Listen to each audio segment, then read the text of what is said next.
Et l'Ukraine qui est au cœur aussi d'un conseil européen crucial prévu demain à Bruxelles, conseil qui sera consacré à la défense. Un sommet extraordinaire pour mobiliser 800 milliards d'euros. C'est le plan en tout cas présenté hier par Ursula von der Leyen. La présidente de la Commission européenne élargit son champ de compétences à la défense et cela n'est pas au goût de tout le monde, Arthur Delaborde. La Commission a-t-elle autorité pour défendre le territoire européen? Clairement non, selon les traités, c'est du seul ressort des États. C'est pourquoi, en théorie, le plan d'Ursula von der Leyen doit se borner à faciliter et accélérer les dépenses de défense, sans pour autant empiéter sur les décisions stratégiques relevant de la souveraineté des pays membres.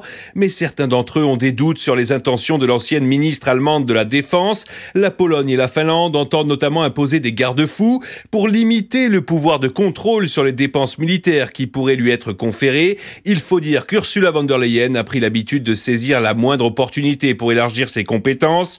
Lors de la pandémie de Covid, elle avait par exemple décidé d'acheter des vaccins au nom des États sans attendre leur approbation. Au début de la guerre en Ukraine, elle avait aussi pris l'initiative des sanctions contre la Russie et des livraisons d'armes à Kiev.